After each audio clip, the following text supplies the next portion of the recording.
I can speak for Iceland, and I absolutely think the system like it is here today has nothing to do with democracy. The country is controlled by political parties, and they have their own agenda, which has not very much to do with the good of the general public, which democracy should be about. The way we have done democracy up till now, that system simply doesn't have the legitimacy it had before the crash.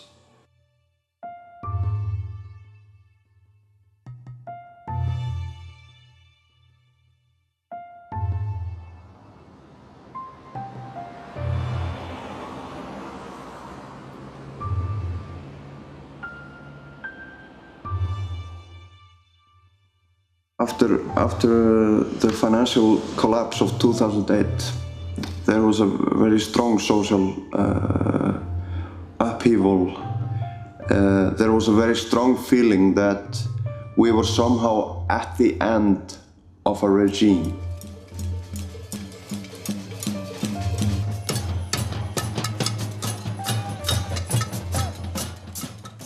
Instead of responding with anger and going to protests and making a lot of noise, there were also very many people that were thinking that, you know, we don't need protest or anything to bring this system down. It's collapsing on its own. What we need to think about is, what are we going to do next? And I think it's a really good text, but now it's in the hands of the parliamentarians, and it's very important that we will help each other to do one thing, which is very, very, very seriously important. And I'm going to allow myself to be completely sincere, because this is seriously important. The university in Iceland failed massively. I was in university when everything crashed, studying law, and I was being taught by some teachers how to evade taxation, you know? Teaching little lawyers how not to pay tax was happening in our university. And the university is paid by taxpayers' money. There were people that tried to speak out, to say, listen, we're going here in the wrong direction, but they were laughed at, and they were ridiculed, and they were not listened to. I think education is somewhat overestimated. And it was also in this constitution, most of us were very educated. I would have preferred to see maybe nurses or taxi drivers or sailors, more of people who are working in the ground, because most of the nation are working on the ground.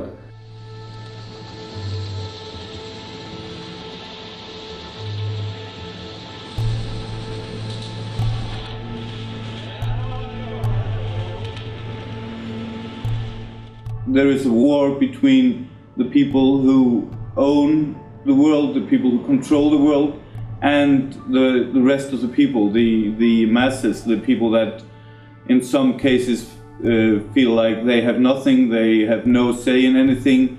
I'm a member of the Parliamentary Assembly to NATO, and in my committee on last session there was a report on cybercrime, and it was based on WikiLeaks and Anonymous and various other threats. After the report was introduced, the person responsible for it said that they had drawn the line where cyber crimes or warfare would be considered an act of war, so they could send in the real world war up against it.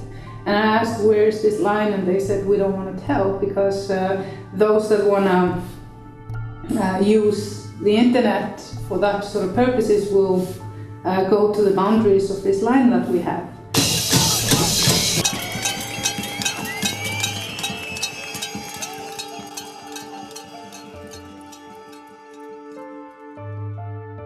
The crash, it was not just because of circumstances in the world. It was also because of circumstances here in Iceland. And I would call these circumstances corruption. The banks had become bankrupt way before, but they had been collecting money from Holland and Great Britain through these IceSave accounts. And when everything collapsed, these debts became the debts of the Icelandic public, which is completely unfair. And if we think about it, this whole banking system is incredibly stupid. I don't understand how this can still be going on. I think if Europe would have any sense, they would close down the banks and start all over again and say, if you're gonna borrow 1 krona, you have to have it. You cannot just invent it. At the same time, they owned the media. So we were in a situation, you know, that we were not being told the truth. The media it was not the thing what they were saying, but not what they were not saying, you know. Everything is very hidden. It's very difficult to have real numbers about anything. It's difficult to have answers about anything. It was difficult when the right-wing government here and everything collapsed.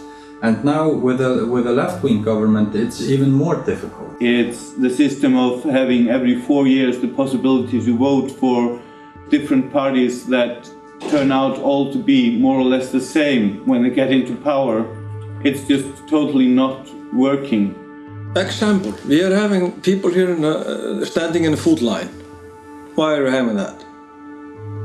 And the finance minister, he was taking about almost 15,000 millions Icelandic crowns and put it into the one small bank in Keflavik. The bank was bankrupt. Why didn't the finance minister just let this bank be a private-owned bank? Just went bankrupt. Why was he taking 15,000 millions from the people and put into this bank and having these people standing in food line? It's corruption.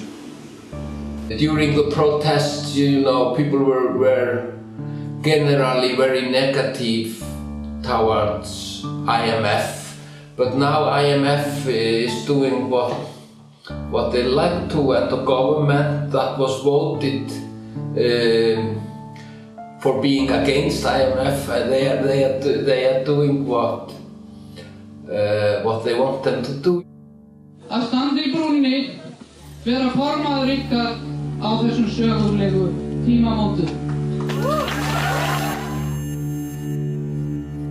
You always start with yourself. It sounds very egocentric, but it's not. Because I believe I'm fighting for a better life for myself. And if I start doing that, all the other people who also want to do it, they come.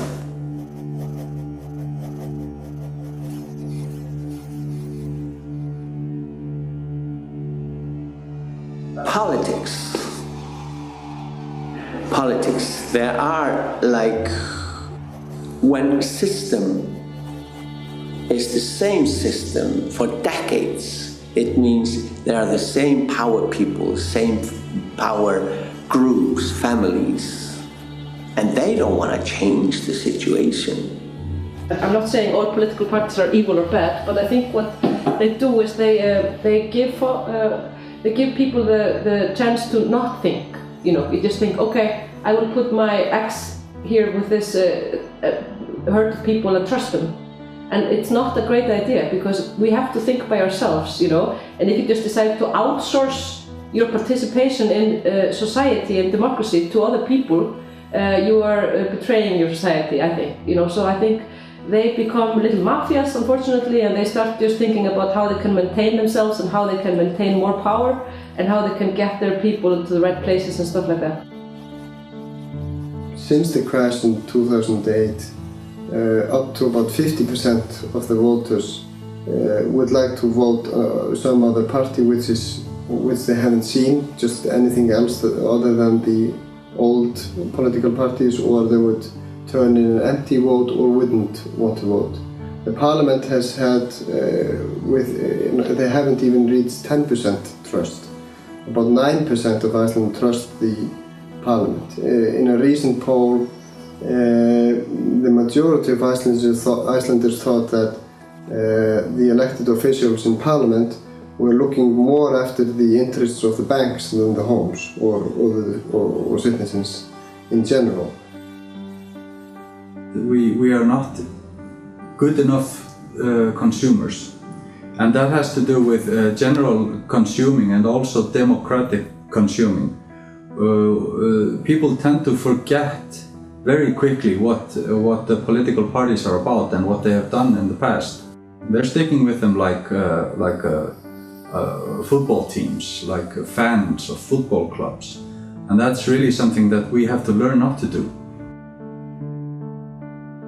I've seen lots of good people with good intentions going into a political party, and because they have this really, really good thing they want to work on, and in a couple of years they are suddenly agreeing to all sorts of really stupid things because they have realized that that's the only way that they can get their good thing across in that party. I would never ever go into politics because I don't want my soul to become corrupted and evil. I mean, I was willing to do this constitution because it was a limited time, only 4 months, and I believe that I could go in and out and still be a relatively normal person. What democracy does is try to distribute the power as much as possible, to try to let each individual carry as little power as possible, so they will come as little corrupted as possible. Example, if you have about 10 kids on the age from 6 to 8 years old, and you put them into the room and you put some chocolate cake on the table, and you say to the kids, you have to leave the cake alone, but I have to go outside of the room for a half hour. What's happened?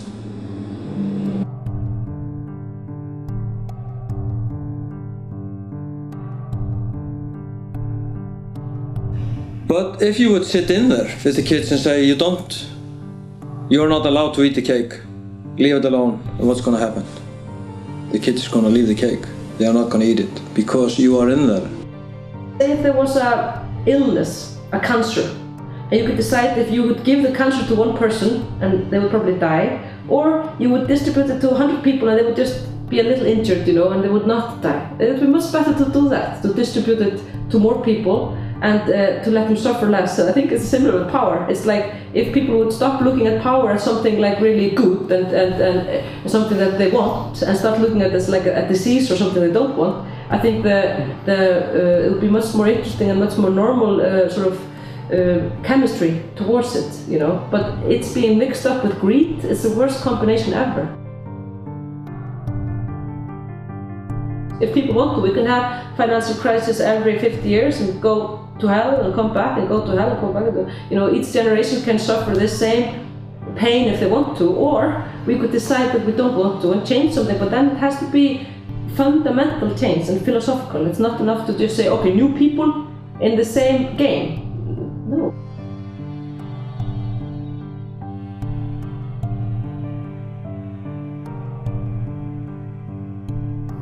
The citizens movement was a project that was brought together by many groups in the grassroots that had been like very dissatisfied since the collapse, and they got together. And those groups that felt it right that we should start an official party, register it, and go all the way to elections.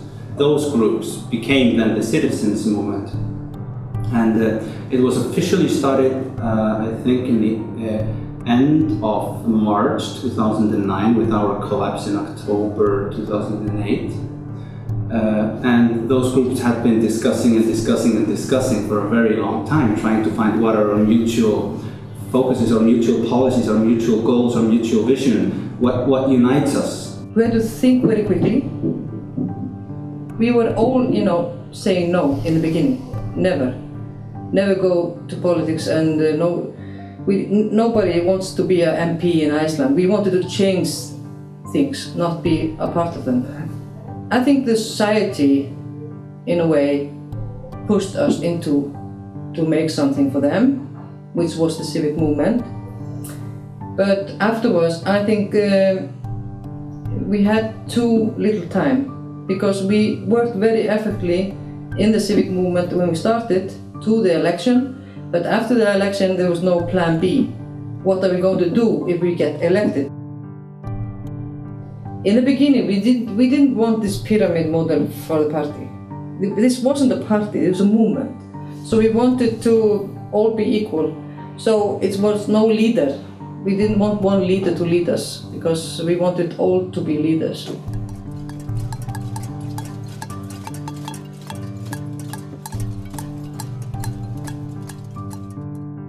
We came from everywhere. We had people who were left parties and right parties and middle parties and anarchists all together. And people could run if they want to run. We had like 16 names on a list. We wanted man, woman, man, woman. We want people to be equal to run. And if two people want to be number one on a list, they have to throw something, you know, a coin. Which one of you are going to be in the first? And then we had a woman after him, and then, you know. And it was easy.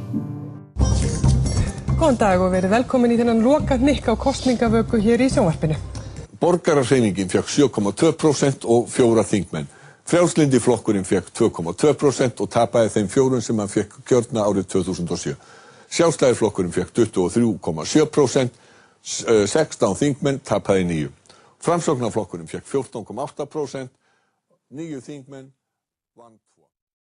The mutual policy that the citizens movement formed around was, like I said, threefold. It was to make sure that those responsible for the economic collapse were held responsible. So court cases, etc., etc. Number 2, helping the homes of this country by doing it fairly, doing it in such a way that when the government, for example, knew that things were going wrong, that the banks knew the things that were going wrong. And we know this, and this is on record, that the loans that had been like mutated, but they grew by leaps and bounds because of the collapse, that would be corrected back, for example. Third was to make sure that this doesn't happen again. Then that would be that we would have a new constitution and changes of the law. Háttvirtur 10. þingmaður Suðurkjördæmis, Margrét Tryggvadóttir, sem talar að hálfu hreyfingarinnar. Now the trick that has made it possible for us to be activists still inside the parliament and never forget our mission is there are 3 very important elements. One is that in the agenda, in the agreement we did with the nation, we promised we would only exist for 8 years max. And every time we have a meeting, a general meeting with people that are part of the movement, we have to ask if it's time to dissolve.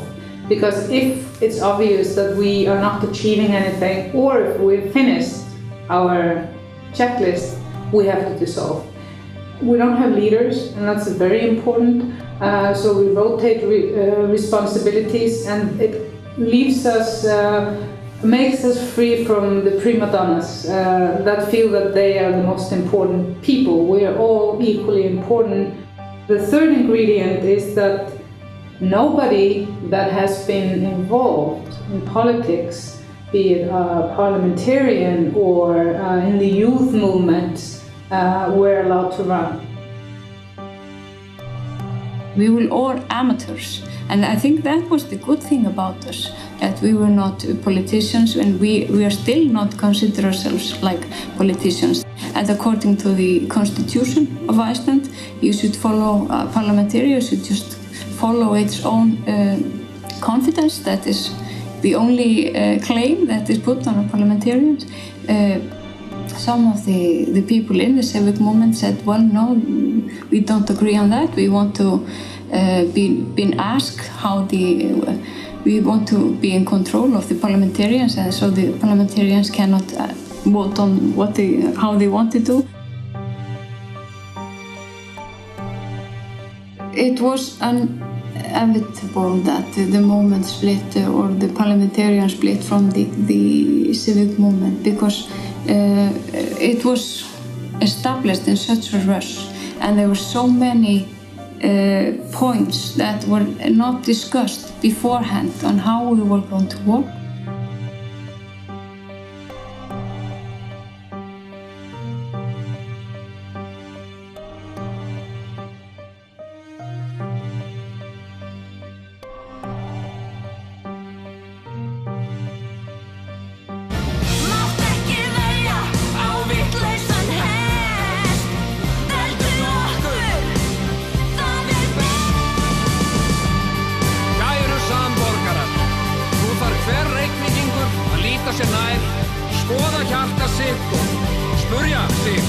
fjölskyldu sína og jafnvel trúnaðarvini?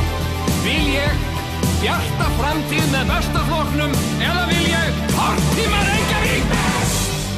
Ókeypis handklæði á öllum sundstöðum. Bestasti flokkurinn. Ísbjörn í Húsdýragarðinn. Best fyrir Reykjavík. Alls konar fyrir aumingja. Betur þessi lífi. Disneyland í Vatnsmýri. Kerfið svo. Fíkniefnalaust Alþingi 2020. We had some elections in the municipalities, and everywhere there were new parties forming and running, and they always came everywhere when they were the new people got into the city councils or town councils. Well, the Best Party was a relatively new idea when the founder and our current mayor, Jón Gnarr, sent me a message on Facebook and asked me if I wanted to join.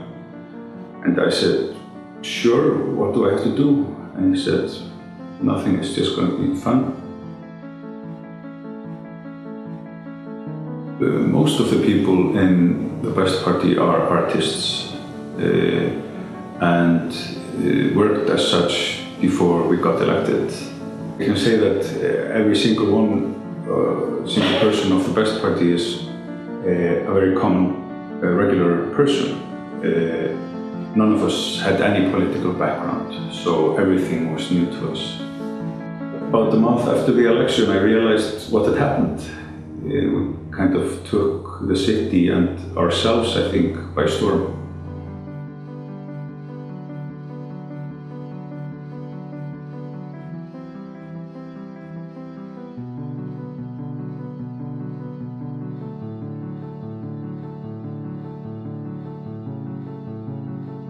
ALDA, the Association for Democracy, was born out of a frustration.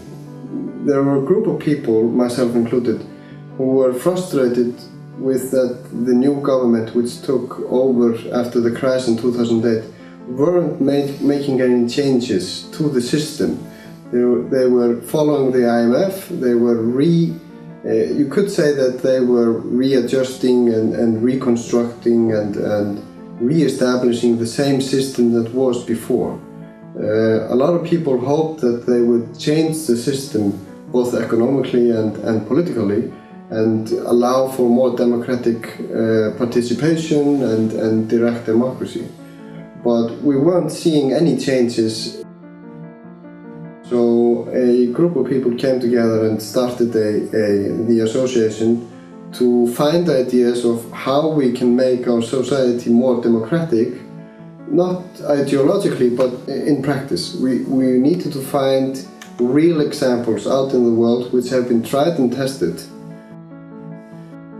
One of the clear demands of the pots and pan revolution in 2009 was that there should be a constitutional assembly. One of the first things that we did in ALDA was to create a group that would make special proposals for the Constitutional Assembly or Constitutional Council. One of the examples was that we thought that a part of the elected representatives in Parliament should be selected randomly from the general public. And we based it on an experiment in British Columbia in Canada, where they selected 160 people randomly from the general public to create and put forth a new election law. Randomly selected representatives are more likely to look to the general public, look for the greater good. They are not as likely to be trying to look for special interests or working for other groups or corporations. They're simply part of the general public. I think people are very much aware of that there are some things definitely wrong about the economic system and the political system. The problem is, and what we need to do to change the situation and get people more integrated into the discussion about societal issues, is that we need to create decision-making processes, we need to create forums, we need to create channels for people to get their ideas into the system.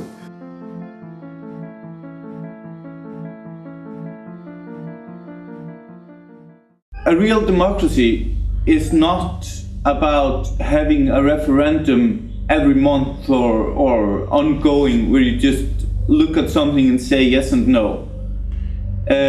If we would go only by that, then we would have a really dangerous system, because then we would have something that the people would not be bothered to check out the facts, to check out the best points for and against. People would just go and say yes, no, because they saw on the television or they saw in the newspaper that that was the way to go.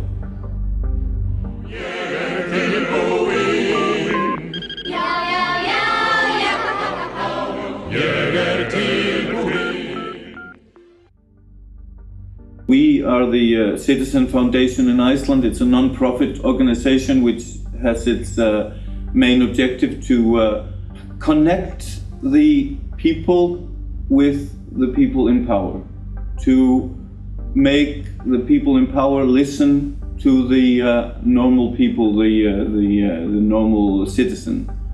Before the last municipal election in Reykjavik, we started a new website called Better Reykjavik. That was a success. What happened there was that we got more people participating, and we also had a new political party that felt that a system like this was really something that would help them in deciding what would be their main issues if and when they got into power.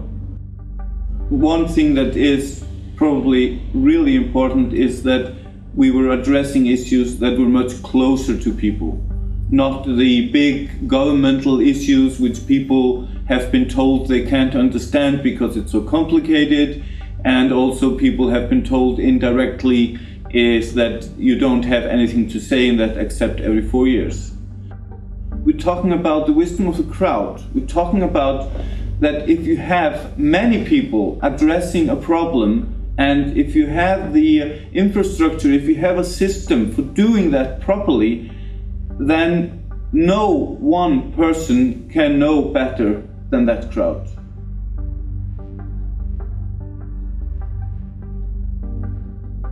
We need to have a system where people are actively participating in the decision-making, and not only decision-making, but also in finding out beforehand what are the main issues.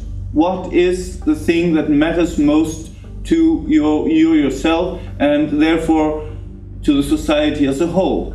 We need to find out from the arguments, is this the correct priority?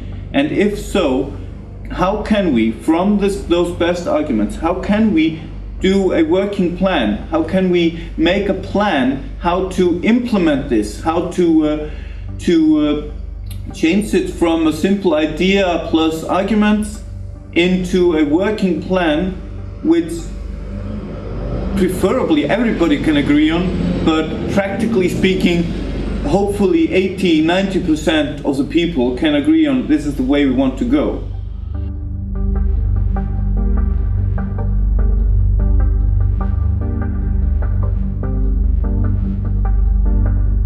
The constitution that we have now in Iceland is a Danish constitution, an old Danish constitution that was given to us when we got our independence.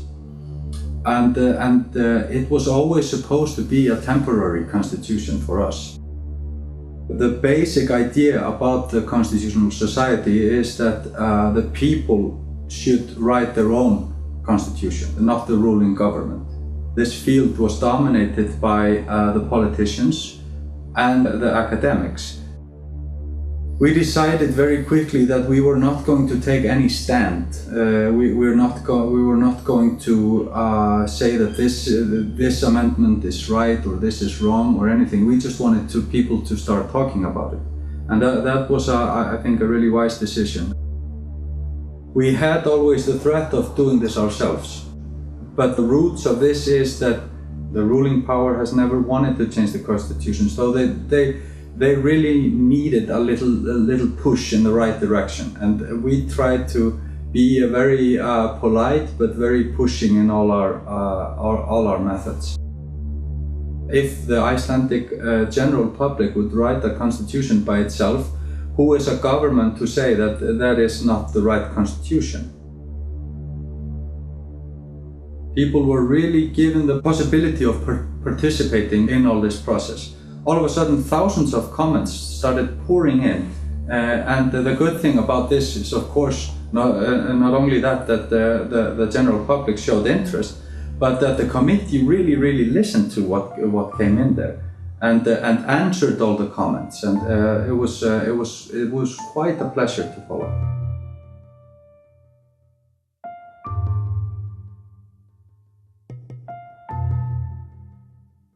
What we did in the Constitution Council, we decided with 25 people with totally different backgrounds and very different views, we were going to find the solution we could all live with. We were not going to find the solution most people wanted and just like run over the minority. So we talked and talked and talked and talked, and we talked to each other with respect. We weren't trying to find out, but you are contradicting yourself because before you said this, blah, blah, blah, always attacking. We said no to that, because this is warfare politics, and this doesn't, like, if you want a peaceful society, you have to be the change, and you have to work in peaceful matters, and you have to find a way to approach every project with such respect that you're not going down to the level you're trying to eliminate. It was really difficult in the beginning, because we had like our ideas and we felt, oh, they're so imperfect, how can we put them online that people are going to say, what are you doing? But it was completely the opposite. And we learned that you can trust the people. And all of a sudden there were like thousands of people writing the constitution together, which was very beautiful. I was in the area of human rights and natural resources and rights of the nature and environmental protection.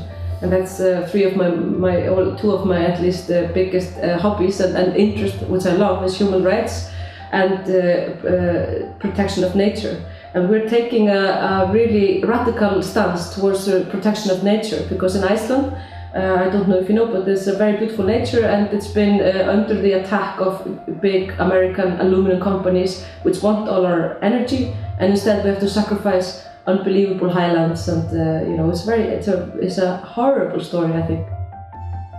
We built on the Bolivian and the Ecuadorian constitutions, which are really radical in the way that they protect the rights of nature for nature itself, not how can man use nature, but why should nature be a party that should be protected without any consideration into how we can benefit from it. So we wrote that in, and we said nature has a special right. It's the foundation of all life.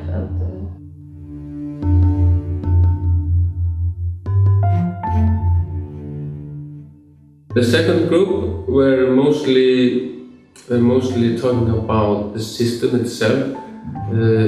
That's the parliament and the ministers and the judges. They have been trying to increase the force of the parliament and try to do the parliament more independent from the ministers and from the judges.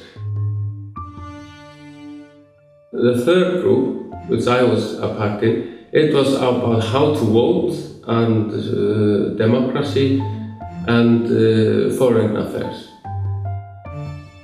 Our most important task was how to vote, and in Iceland we have political parties, but the voter, he has nearly nothing to say about who he will vote in the party.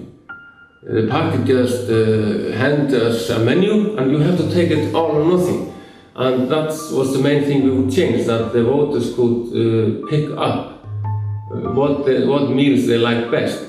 And we will always see how we could pick a meal between menus that will say you could vote for one party or more parties, and also choose between candidates in different parties. The ideas that we are putting forward in the new constitution is that 10% of the people can say no to any law from the parliament, 10% of the voters. And then it has to go into national referendum, so everyone gets to vote about it. And secondly, or thirdly, 2% of the people can present a certain issue on in the parliament. So if you get 2% of the voters to say we want to talk about animal rights, the parliament will have to take that matter. So we're really trying to put the power back into the hands of the people where it belongs.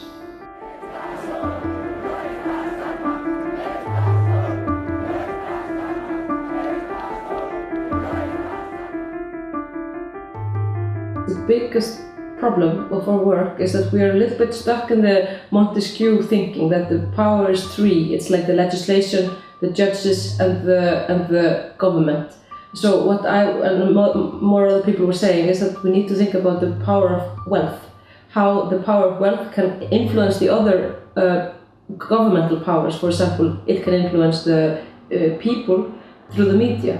And so what we've done is we tried to figure out where the power lies with the power of wealth and with other official powers. So we put in an article saying that political parties could not accept more money than X, you know, and they should always put their books open so you could know who is, giving money to whom. Also with the media, the ownership of the media will have to be transparent and will have to be independent, so that wealthy people cannot own the media secretly and brainwash the public like has happened before. The most difficult task to get one solution in was the researchers on the owner rights. For about 30 years ago, or 25 years ago, the fisheries, the right to fish around Iceland was given to only a few. And this has been sold and sold again. They who bought it, they of course don't want to hand it to the state. Most people are seeing better and better that if we just let all our researchers be in private ownership, we lose them. At the end we lose them and we never see them again.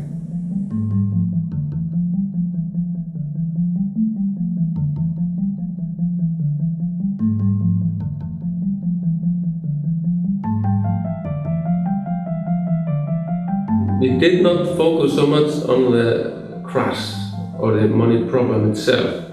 We focused more on why it did occur. If you want freedom, you have to take the responsibility with it. But in Iceland there was freedom without responsibility. If you earned money, you put it in your own pocket. But if you lost money, you said, I'm sorry I can't pay, and the taxpayer has to pay it. And I think that's what we are trying to say no to. No thank you for this system. There is three possibilities now. One is that the new constitution will go to the people to vote on. I think this option is unlikely.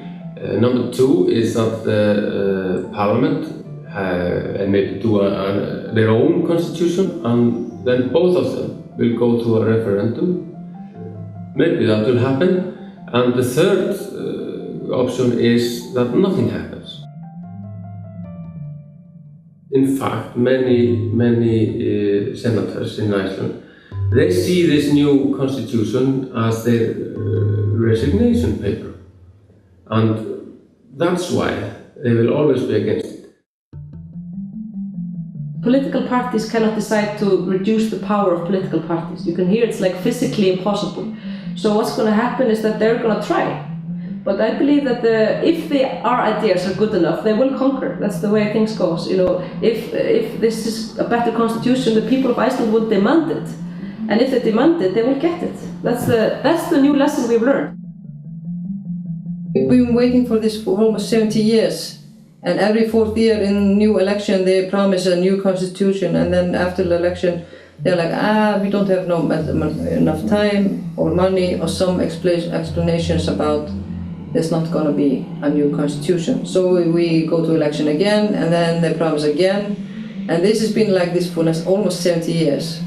But now they have no way out. I can promise you that. There's no way out for them to let the people down.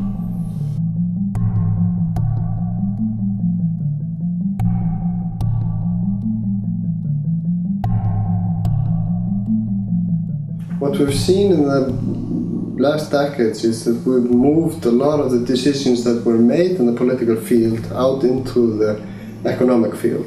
We've privatized industry, we've privatized public services, we've privatized a lot of things that before were under the political field, where decisions were made by political representatives, which are now the decisions are made by those who govern or rule in the economic field. We expect the economy to grow every year, and the main issue of every economy is growth, that we need to grow. But infinite growth in a finite world is simply impossible. On current levels, the Western world is consuming many times the possibility for the Earth, our planet, and our resources to produce. We are consuming at a level that's unsustainable.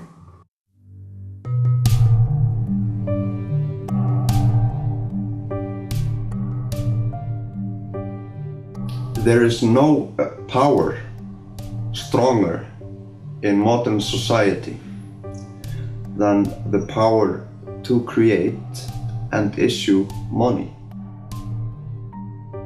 Then we must consider who it is, which entities are creating the money, and not only creating the money, but issuing the money and allocating the money, deciding who gets a loan and at which interest rates. What we would like to see is that we would like to, for this tremendous power to be taken out of the hands of the bankers, to be brought back into the hands of government.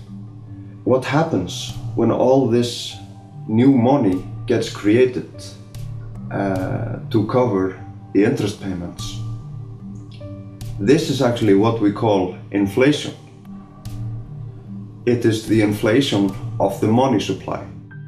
Basic fact is, in Iceland, only 2% of the money supply is actually created and issued by the central bank, which is run by the government. The remaining part, and the largest part of the money supply, is bank credit, which is created when a bank issues a loan. Credit is created in the system basically out of thin air. The top priority is the separation of investment banking and commercial banking. It's one thing when you have small deposits, which are ordinary people's savings that they may need to access to buy food and other necessities in hard times. But another thing is when you have certain extremely wealthy individuals, many of them who have become wealthy from financial operations themselves. Why should these deposits be covered in full at the expense of others that are perhaps not as well off?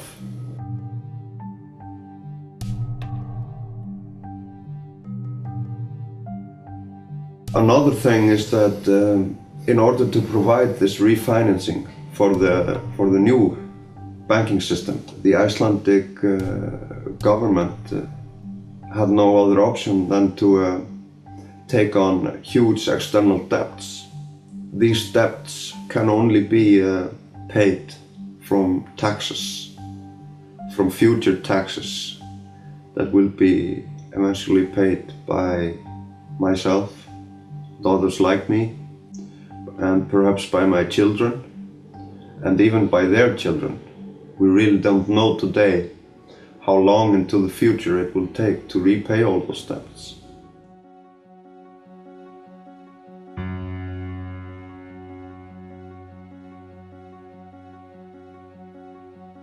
of very strong points that have come through in our discussions in our group is that to have a better and healthier economic system that really serves the public needs and not private interests.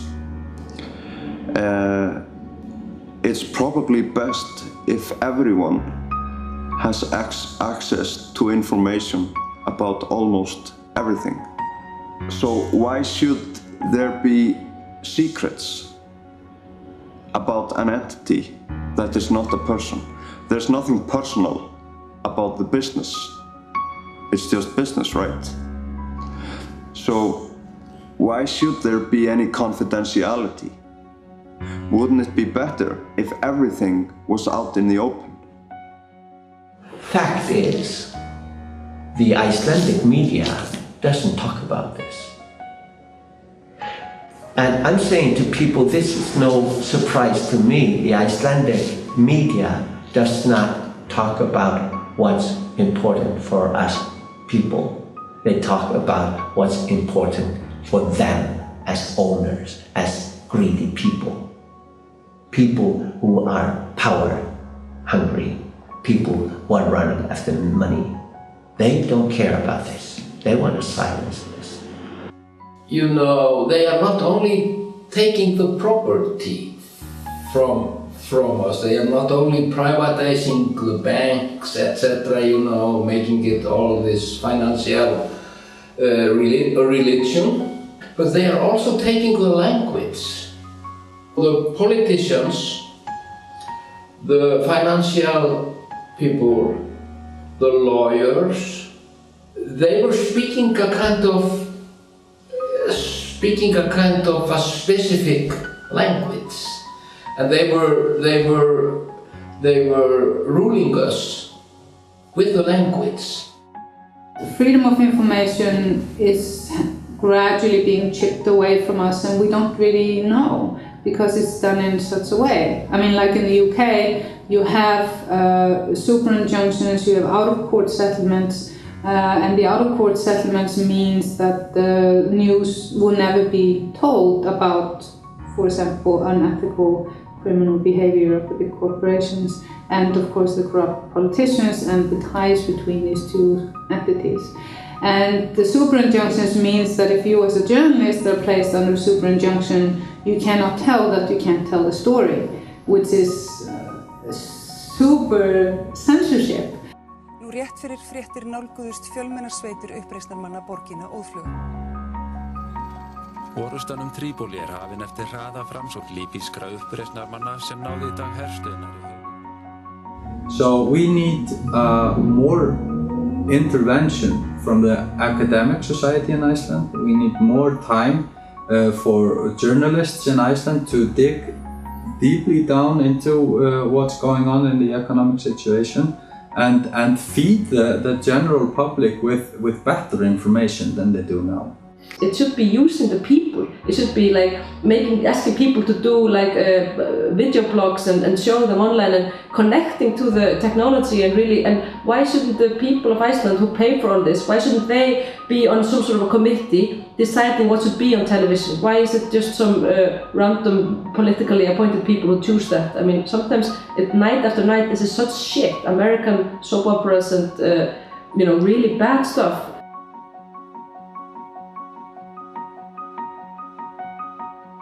You're not going to change the world unless you change the way you do stuff. You as an individual, you have that responsibility. If you know about the crimes of Coca-Cola, you can't possibly allow yourself to buy Coca-Cola. Many people say, oh, we can't stop using Amazon or PayPal or Visa or whatever because then we can't do things as we used to. Well, I got news for you. We're not going to be able to live in a world the way we used to because there's not going to be any planet left for the next generations. We're all going to have to do our part in changing our ways.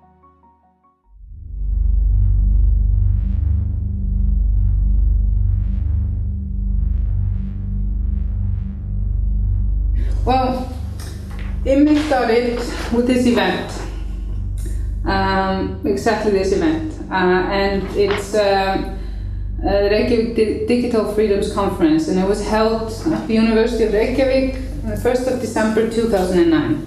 And I was invited to speak there, and Julian Assange and Daniel, at the time called Smith, now Domside Berg, were speaking on behalf of WikiLeaks.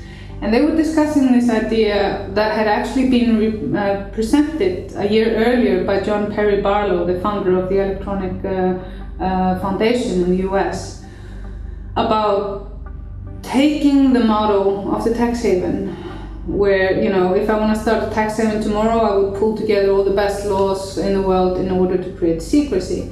Now, the idea that John Perry Barlow first provided here in Iceland was to create sort of Switzerland of bytes, where you could provide safe haven for freedom of information. We wanted to change or write or improve, upgrade 10 different laws in 4 different ministries. And so it would have been impossible because of the system we have and traditions for parliamentary laws not to be passed, or laws that are written by parliamentarians, and particularly from the smallest movements or parties. So we decided in collaboration with the staff here in the parliament to create a proposal tasking the government to do this task of changing 10 different laws or writing. For example, we don't have any proper whistleblowing legislation, which is critical for a small country like this. And to my amazement, somehow managed to get the entire parliament to agree to do this, including the government, the prime minister, and all the ministers that were present during this voting. I really call upon people to look at laws, not only information laws, but laws in general, and to use the method and the way of the hacker. Okay, so like the hackers, they look at systems online, and they look for the weaknesses in the system. And sometimes they, by exposing it, sometimes in a very colorful way, they show the weakness, and then the companies responsible for the weakness can improve them. Or the hackers themselves, improve them. The good benefit of working with WikiLeaks at this time was that they had managed to evade both the lawyers from around the world that had threatened them and taken them to court. They had won all the court cases, and they've always managed to keep the information online no matter what. So they had the hands-on experience where the countries are actually functioning, where they're not just nice letters on a piece of paper.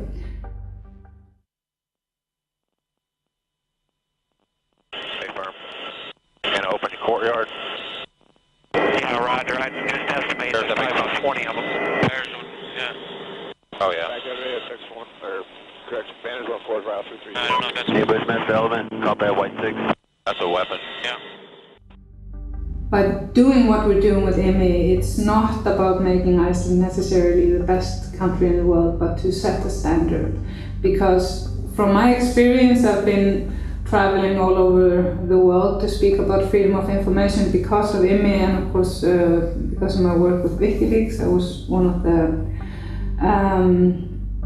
core volunteers during the times of the collateral murder video, and I co-produced that.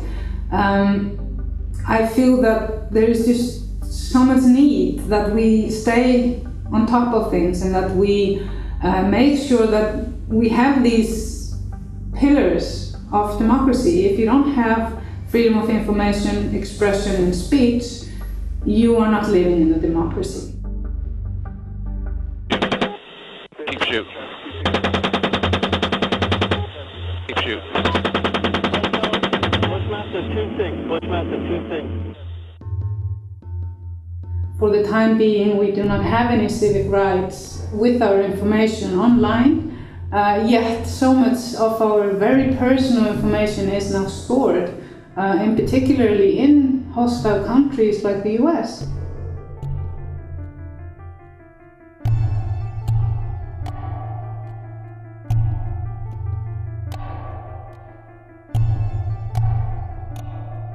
Those who control the society, they are very well organized. They have IMF, they have the World Bank, they have the European Union, they have NATO, OECD, everything, you know, this is like the clubs of the ruling class, you know. But when it comes to the people, the common people in Iceland and Portugal and Ireland and England or wherever we are, you know, we are very badly organized. If we keep on with the system as it has been for the last years, then what we're going to be seeing is we're going to be seeing blood on the street. We're going to be seeing people killed. We're going to see real civil war. And I think that the people in power realize this, but they're still not, they definitely don't want to let go of any of their power. There's only one thing that will scare the people who are in power enough to let them think they don't want to be in power anymore, and that's the threat of revolution. I'm sorry, but that's the only thing that worked here. It's like saying, okay, if you don't obey us, we are your employees. We are the one that pay your salaries. You are there as our servant. If you don't understand when we want you to leave or when we want you to do certain things, you will have to go. And if you don't want to go, we will carry you out. Simple. But that's the way it is.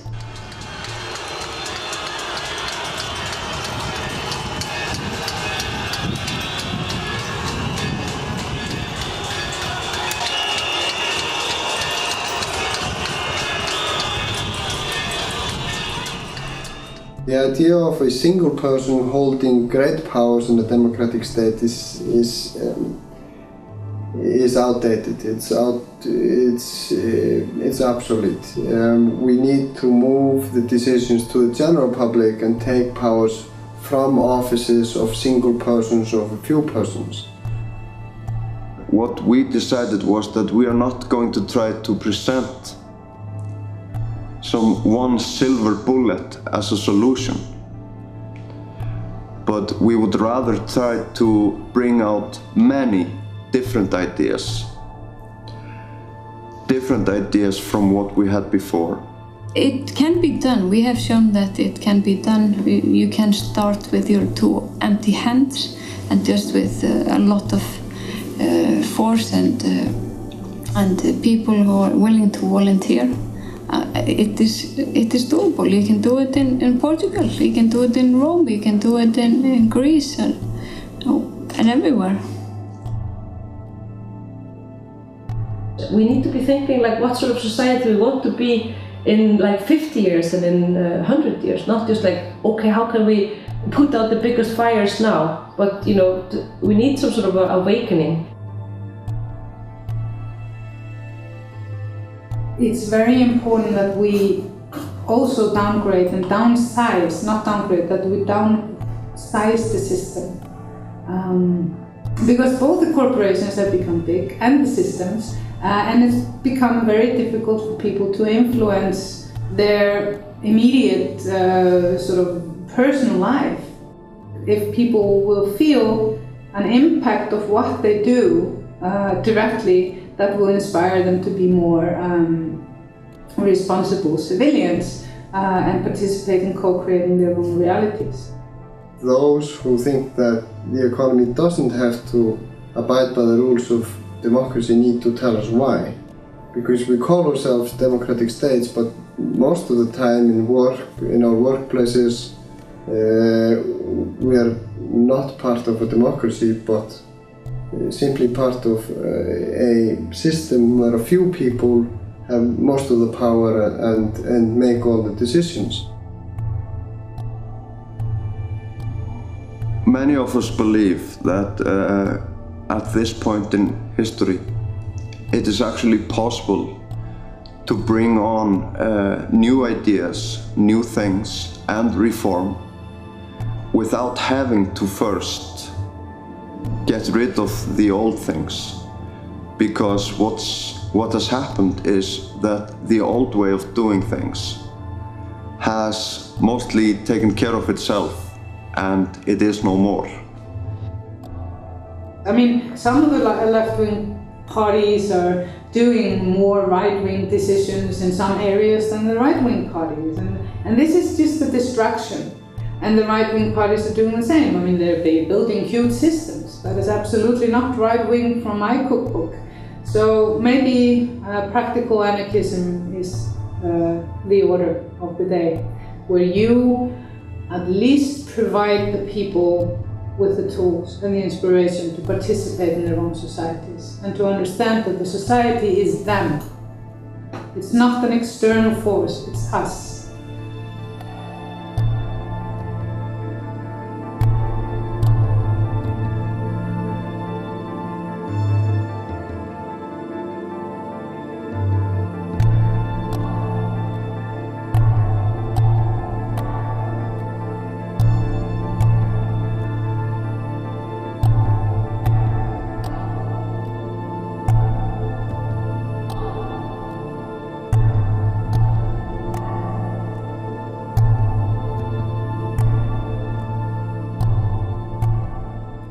Fighting for change is fun. It is fun, you know, when you meet up in a small room and maybe the roof is leaking and you're just trying to discuss your brainstorming about how you can do something without having anything to make something change. It's the most beautiful moments of life. So I don't understand when people say they are not interested in politics or in making a change. It's the most fun thing you can do.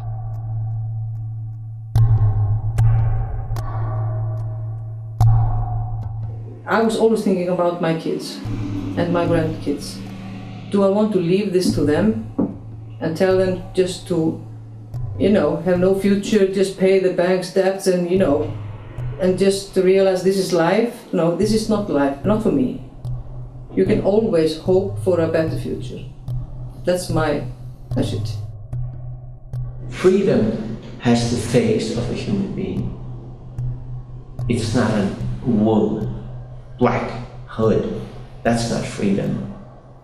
Freedom has the face of a human being. That's very clear to me. And a smiling one.